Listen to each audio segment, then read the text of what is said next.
I'm Ceasar McDowell. I'm Ayushi Roy. And you're listening to The Move.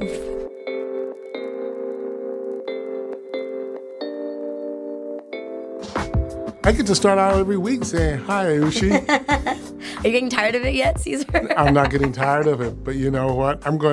You're going to have to share the space, because with us today, we also have our wonderful producing engineer, right, Dave. So, hello. How you doing? I'm doing so good. It's so good to be on mic with you guys. I'm usually sitting quietly in the corner, just sitting with my mouth open, totally in awe. So this is fun. Nobody puts Dave in the corner. Dave puts Dave in the corner usually. Dave puts himself in the corner.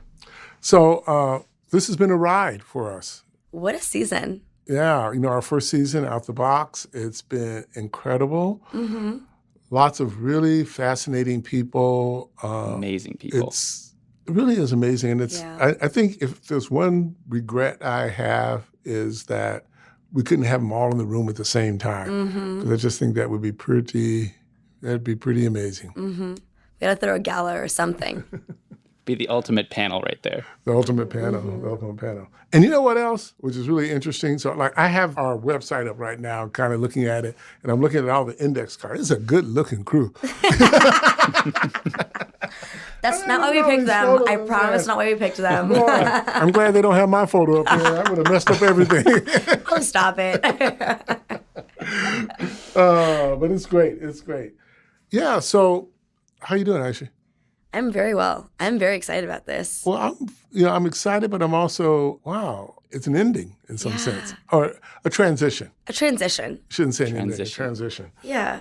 So, we started out with this whole idea that we would bring these folks on to kind of talk about all these different design principles. I think I've learned a lot, actually, about something, that I put out there in the world, this whole notion of these kind of 8 ways of thinking about designing public spaces and civic engagement.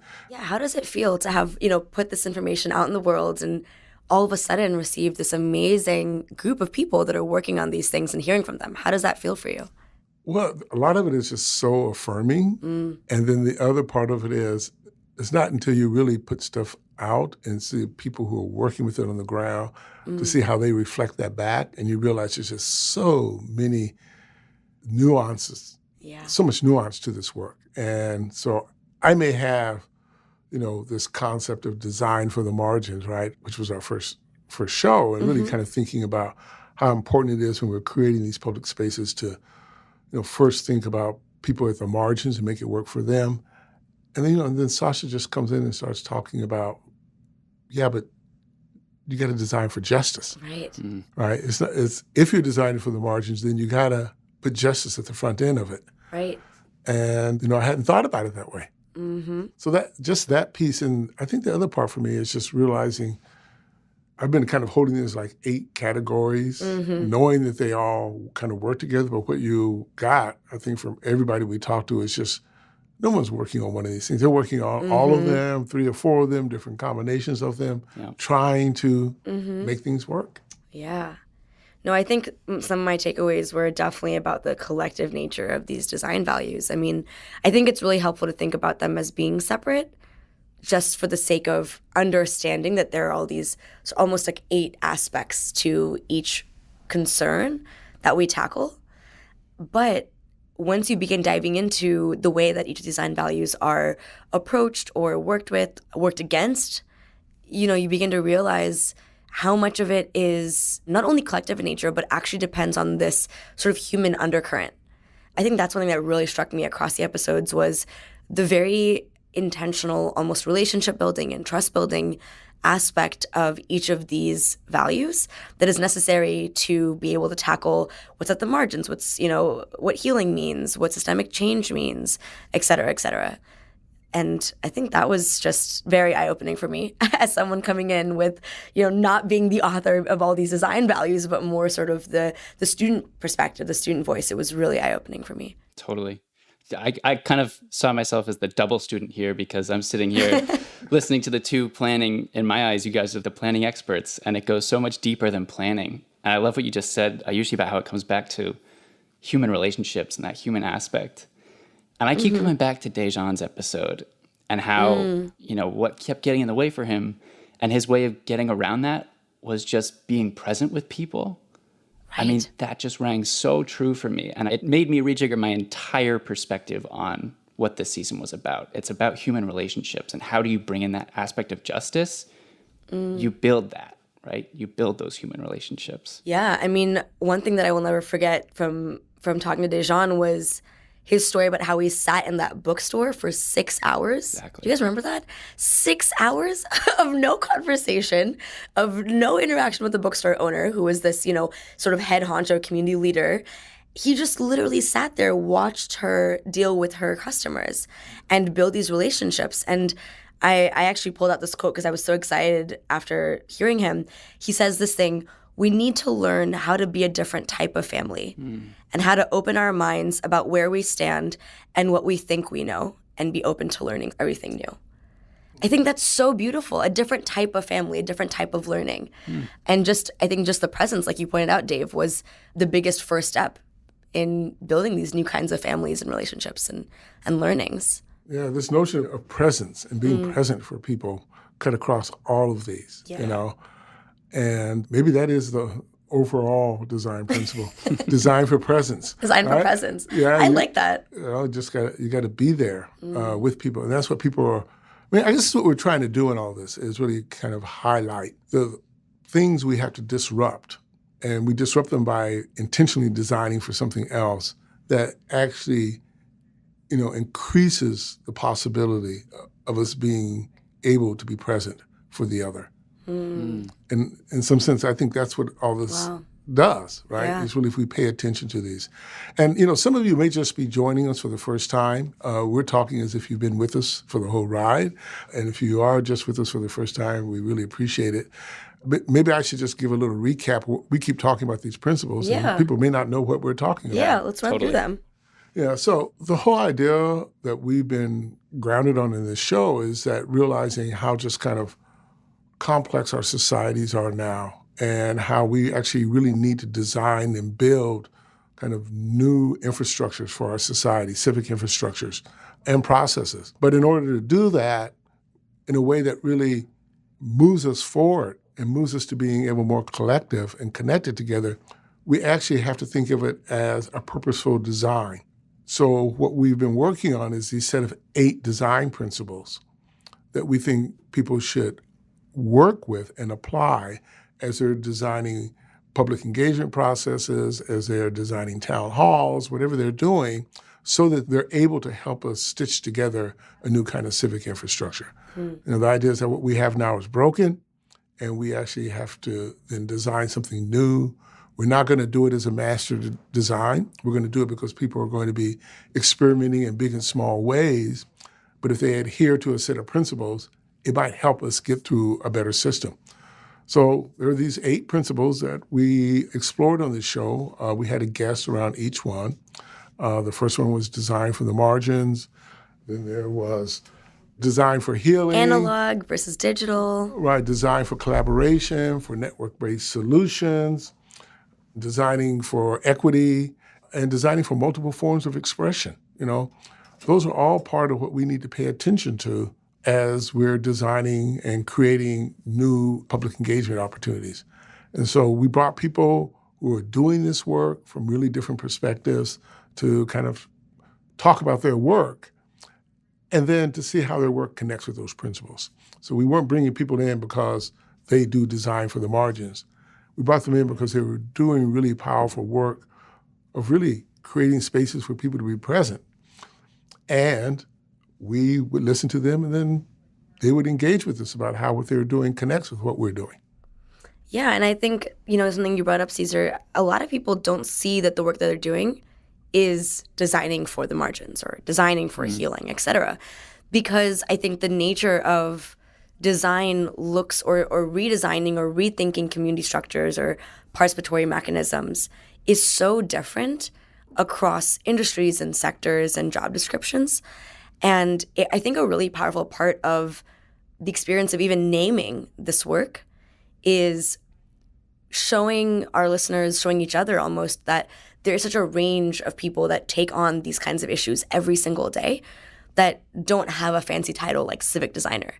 But the reality is that they are doing this really important work and slowly shifting the ways that we allow people to be present, to be authentic, to show their whole self in a space, and the way that we create spaces that allow for struggle, allow for tension, as opposed to, isolating tension and removing it from the rest of the population and dividing and splintering our societies today. So, I'm just so excited to have these 8 principles to kind of think off of and work off of, especially as we recap today. Yeah, and in the midst of all that's going on in our society right now, we hear this kind of media narrative out there about how bad things are, how divisive things are, and how we need to be working to pull things together. And I think what you see and what is really constant in listening to these, to our guests over this period of time is there are people doing this work. There are people that are holding this society together, right? Despite all that stuff up there are folks doing really on-the-ground work in lots of different ways that are finding those ways to connect us. And they may not be connecting, each one may not be connecting everyone, but the people they're working with, the events that they're doing, the meetings they're holding are really demonstrating that it is possible, And it's possible if you pay attention to everything, and that's the thing that I think is so wonderful about some of the things that people have said. I remember Wendell talking about this whole notion about, this whole idea, a town hall for venting, just the notion of paying attention to the fact that in order for people to show up and bring their full selves, sometimes people need to be able to scream and holler and be mad and be seen that they're mad. And if we can do that, then they can join us in finding solutions. But if we keep asking them to shut down their emotions, which as I'm sitting here saying this, Dave, this is like really a male thing, Oh, yeah. Totally. This is To shut down emotions? Yeah. Oh, yeah. And Tell me about it. And we built it in, and so we built it in all of our public participation stuff, right? Right. It's like, keep that stuff out of here. Right. It's also really interesting, I think, who's being asked to bring their emotions right now, too. Like, if you look at the Charlottesville, those crazy protests from last year, those people are bringing their emotions. They feel great coming to vent because they've been welcomed into that space to vent. And so we don't have any other space for any other group. It's just white men, come get angry because your freedoms are being oppressed. That's it.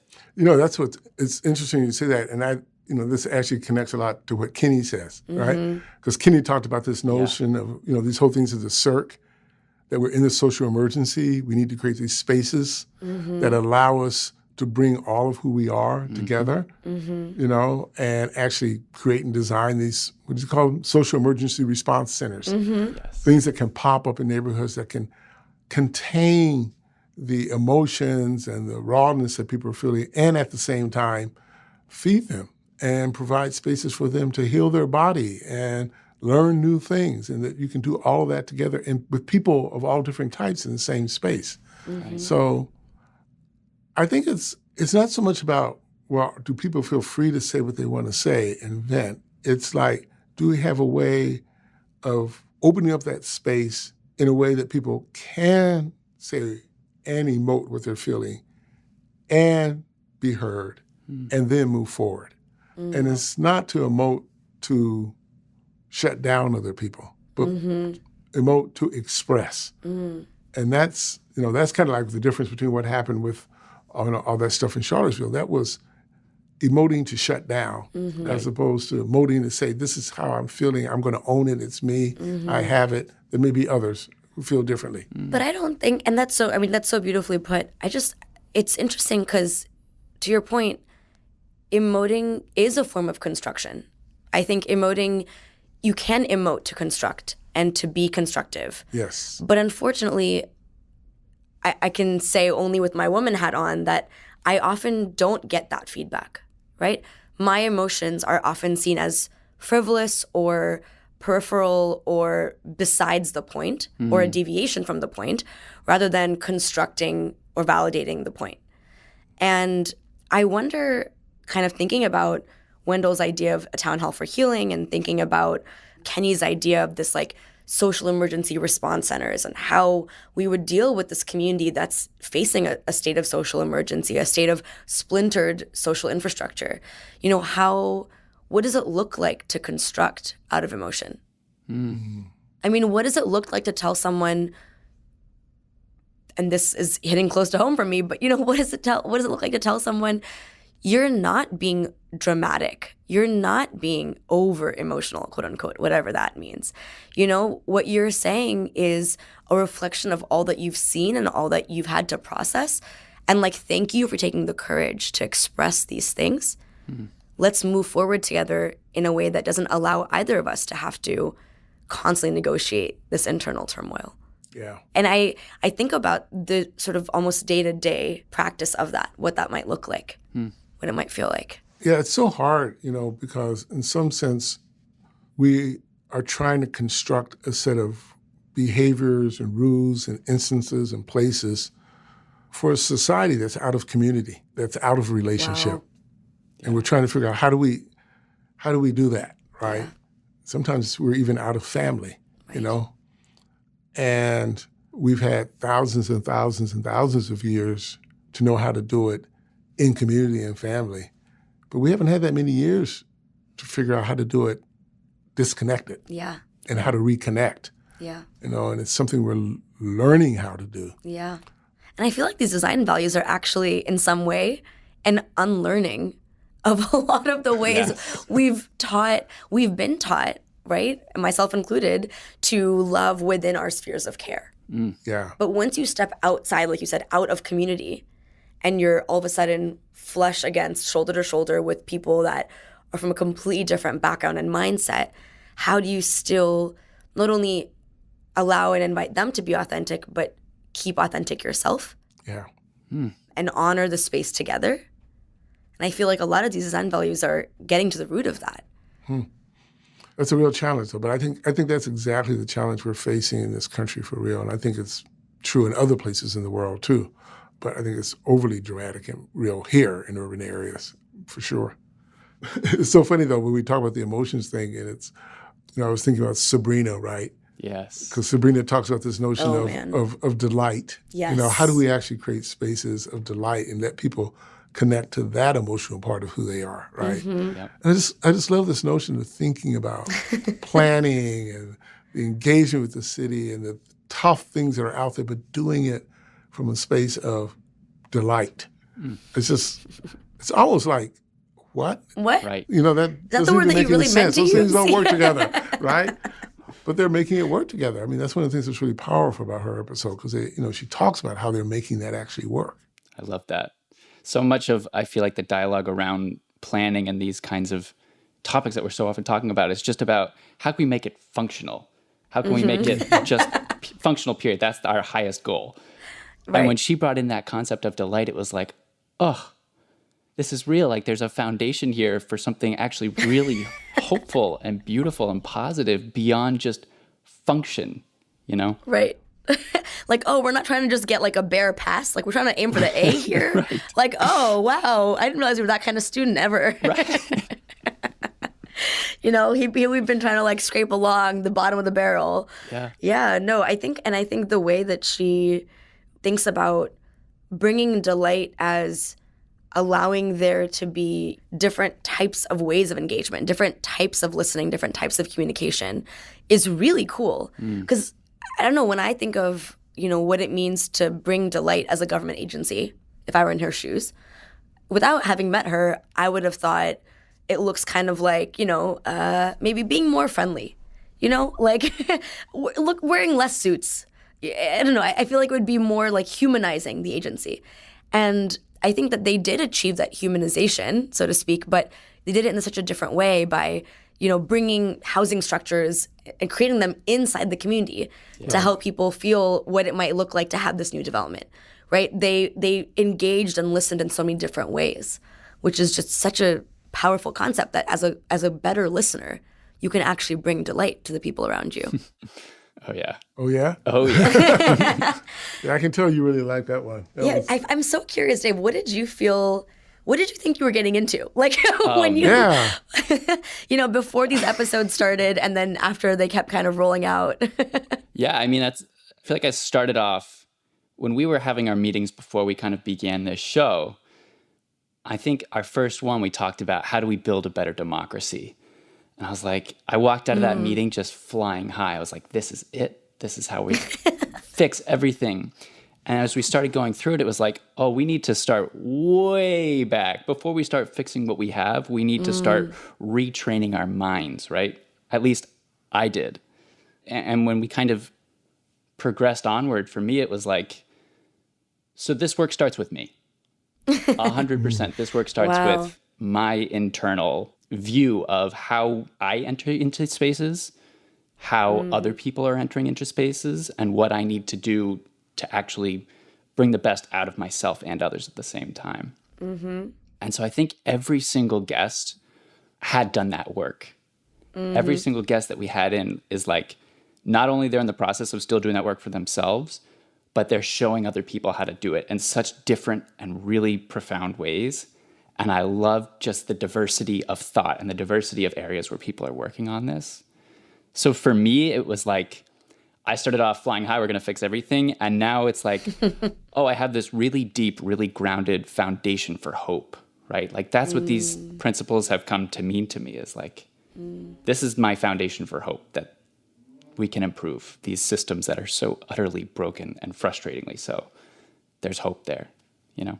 Wow. That's really amazing. Oh, Dave. that's amazing to hear. Yeah. You know, it's really so, I don't even know what the right word is, affirming to hear you say that, because the last couple of weeks we've been talking in our production meetings and staff meetings about our goal being to bring hope to the world. That's what we're interested in. We're interested in how do you spread hope, that's what we need. And you haven't been part of those conversations. So then to have you say, that's what you got, that's pretty cool. Right. You brought it. You brought the hope in that song. And I really hope I'm representing a lot of listeners here too, because it's always what I walked out of the room feeling. You know, I got to sit in the corner for all these amazing conversations, and it was just such a pleasure to be in that room, I have to say. Oh. Can I turn that question back on you both and say, where have you come after this season? Because I think we all kind of started off on different pages of what we'd hoped to achieve in this season. And I want to know where you're coming out.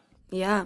I mean, I think, you know, walking into the season, I mean, I kind of want to contextualize too. I think, you know, I was a first semester grad student, had come from the working world, from local government in Oakland, California. And I think a lot of my interest in doing this work was how to better understand what the front lines of democracy, like we used to call, you know, maybe, you know, you're 3 to 8 years into government, you feel like you don't really have much power in this behemoth, very red-taped organization, but you really hold close to your personal values, and you want to understand how to bridge that personal value set with your professional work opportunities. And so coming in, I felt, you know, a tad disillusioned. I felt a tad in need of hope, but I also felt at a loss of what the sort of day-to-day of implementation, if you will, of personal values looks like. You know, how do you implement personal values in the work setting? It's a very difficult question to answer, and I've walked away with the word humbled comes to mind. I feel very humbled.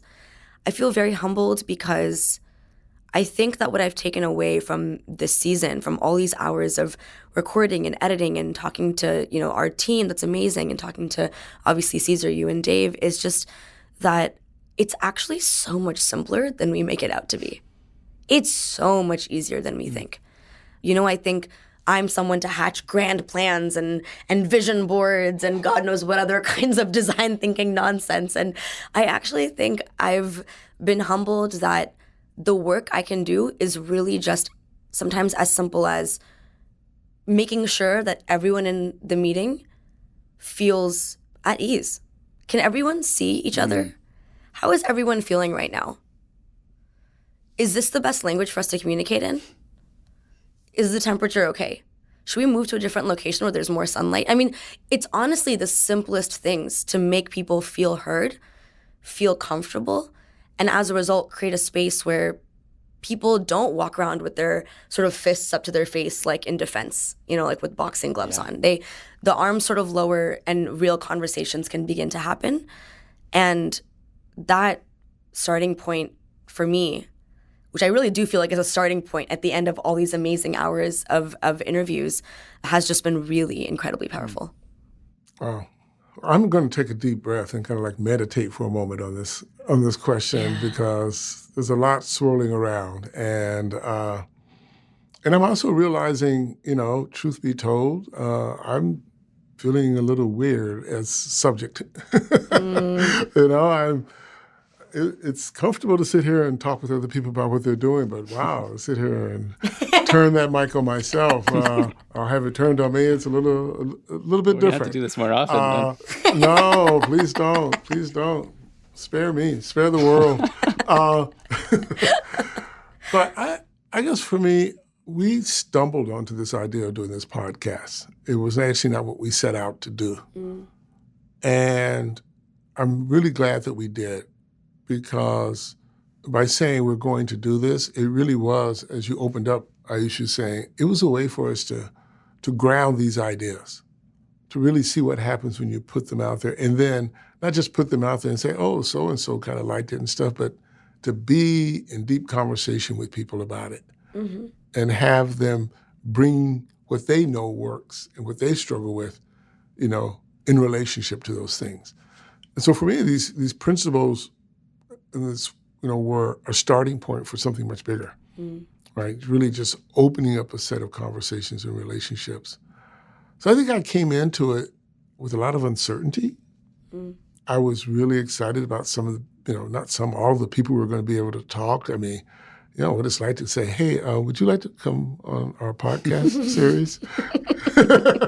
And people say, sure. And we go, really? Wait, really, you want to hang with me? Really? Can we find a time to do it? And we know you're really busy. Yeah. When? Well, we have this slot. Sure, I'll be there. Wow. And what that's the signal to me is how much people who are like engaged in this work don't have a platform to talk about what they're doing. A platform that's generous for them, one that that's about, as you said, holding what they're doing and the work that they're doing, Ayushi. So yeah, for me, I think that's it. Just being able to know by creating this space and offering this opportunity, we've kind of created this new kind of space. But the other part of it is it's made me really rethink and think deeply about what we're trying to do in this work. Is it really the larger thing of bringing hope in the skill of presence, of the design for presence? Is that what we're doing? Are we really able to say that we're looking at structures that actually are going to make it possible for people to build their muscle for democracy? We have a lot more in the future that we're planning on working on to kind of get at these questions and get at them in different ways, because we have one way of thinking about this. And, Ayushi and I have one interaction of how to work with people, and what would happen if some people are working with a different set of people and trying to get at those questions. I think what it's really set up for me is that there's a need and a desire for people who are doing the work out there to hear from each other, because they want to listen to each other, and they want to learn from each other, and that we might be able to facilitate some of that happening in a way that is easy and hopefully fun for people, fun for the people who are here that we're talking with, and also for the people who are listening in. So I guess coming out of this, I've gotten some intention. Yeah.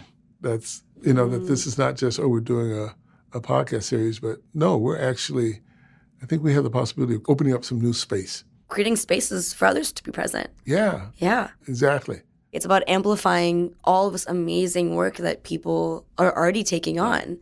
But to your point, Ceasar, aren't able to take on in a way that they can hear the others that are taking it on in, other companies next door to them, other industries and sectors next door.